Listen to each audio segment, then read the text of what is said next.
Romains 8, verset 24. Mm. Car c'est en espérance que nous sommes sauvés. Or, l'espérance qu'on voit n'est plus espérance. Ce qu'on voit, peut-on l'espérer encore?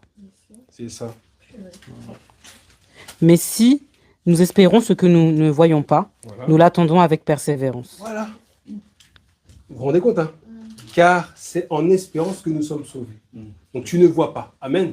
Si tu vois, il n'y a pas de raison de croire en vérité. Tu sais que sauvé, toujours sauvé. Donc il n'y a pas besoin de faire des efforts. En vérité, tu es là, tranquille. Il dit, or l'espérance qu'on voit n'est plus espérance.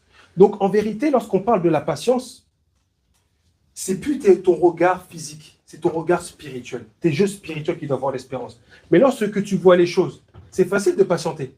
Tu sais que en vérité, là on est le combien là? On est le 17. La plupart des gens, le 28, le 30, voire le 2 vont être payés. Tu as la patience, tranquille. Parce que tu sais qu'il va être payé. Mais lorsque tu sais que tu vas pas être payé, est-ce que tu vas être patient? Ah ben oui. Là, c'est l'apparence qu'on voit, donc c'est l'espérance. C'est tranquille. C'est vrai, souvent, des fois, on dit, ah, je marche par la foi. Non, arrête, frère. Tu vois tout, c'est facile.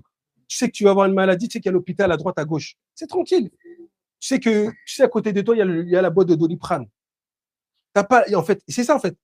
Or, l'espérance qu'on voit n'est plus espérance. Ce qu'on voit, peut-on l'espérer encore? Tu ne peux pas l'espérer parce que tu le vois. C'est comme si tu dis à ton enfant, tu lui montres le cadeau, il va être tranquille. Mais lorsque tu le fais espérer et tu lui dis patiente, tu lui dis rien du tout.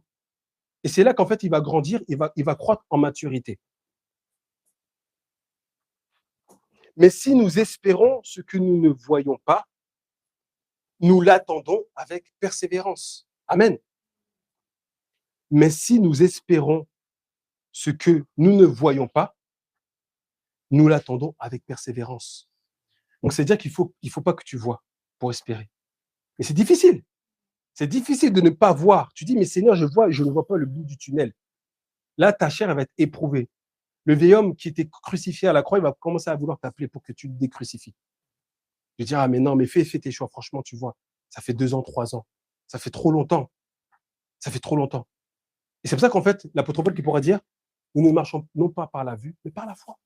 Donc, lorsque tu marches par la foi, tu vois l'espérance. Et l'espérance, c'est pas les choses terrestres. C'est comme ce que dans Matthieu 6 qui pourra dire, recherchez premièrement le royaume de Dieu et sa justice. Donc, en fait, tu recherches le royaume de Dieu. Tu regardes au ciel, tu vois aux noces, tu vois ce qui t'attend au ciel. Donc, tu as l'espérance, en fait, du salut. C'est ça la première chose. C'est pas espérer que je vais avoir une voiture. C'est pas espérer que je vais avoir une maison. Un peu comme aujourd'hui, on vend la